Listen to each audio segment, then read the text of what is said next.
Welcome back to Marty's Tying Bench. Tonight I'm actually tying a lake fly for a fly swap, Rocky Mountain Fly Casters in Fort Collins. And this is one of my favorite dry flies in the lakes, a Callibaetis Quigley Cripple. This is a good floater, and a fish like that suspended nymph portion of this fly. I'm using a gray thread and tying with an overall gray pattern on this one, but this is good in tans, browns, even some pale olives. I'm going to start off with some copper wire. This is size small. You can use browns, copper browns. Not a little variation here if you find a prevailing color on yours. The hook is a Dai Riki 730 size 14, and I'll tie it another size smaller, and those are the two sizes I tie. Now, for a tail and body, we're going to use some gray Marabou, and we're going to try and pick a feather out that's got just the right amount of fluff to it. If you get something that's kind of like the blood quill,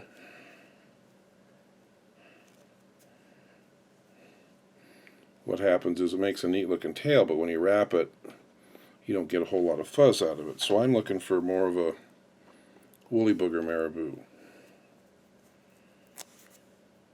And just get a few strands of that.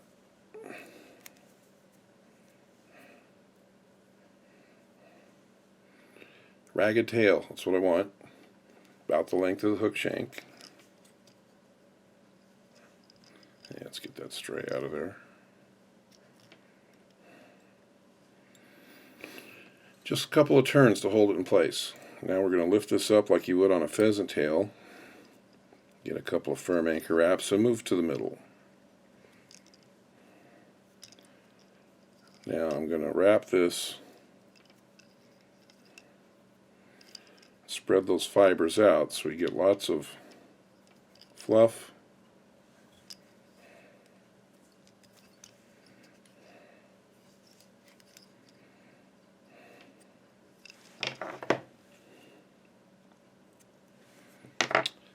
Now the copper wire, I'm going to hold the tail in place and make the first wrap as if it was thread. Just pin that tail right where you like it. And come forward with a modest amount of turns. If they're too tight, you won't get that fluff to stick through. But I like the extra segments, so you'll find a happy medium. Now, to get our post and everything to stand up, we need a dubbing ball. And I usually use Hare's ear. This one happens to be Haretron or something with a little antron in it. But it's in keeping with the overall gray theme. I'm going to make a little bit of a ball right there.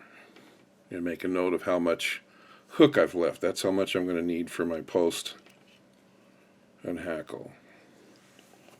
Move that thread towards the front. Now when you pick some deer hair, you want something that's got a little bit of stiffness and not a lot of underfur. So I'm going to stroke out all of the shorter ones and then stack it.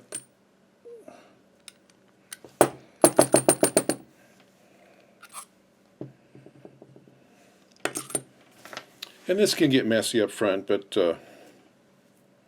doesn't detract from how the fly works. So I'm going to get a little post that's about the same length as the hook shank. And a couple gentle wraps, and then I'll pull it tight. Now if you see the thread wraps going back, I'm creating a little bit of a saddle there to tie in my hackle. And when I get to the front, I'm going to post it with just a couple of wraps to kind of bundle it together. Now I'm going to leave that deer hair. Sometimes it makes it a little easier to wrap the hackle. And I've got a Grizzly Hackle.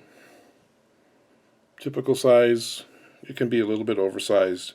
It represents legs. This isn't necessarily your flotation, so you can get away with size differences. Now I'm going to tie that stem in nice and tight and move the thread behind the post. Now if I can, I'm going to get this hackle started cupping rearward. 2-3 turns. The reason it's cupping rearward is it just helps keep it away from the eye of the hook. There's a lot going on at the eye here. There, that's nice and neat.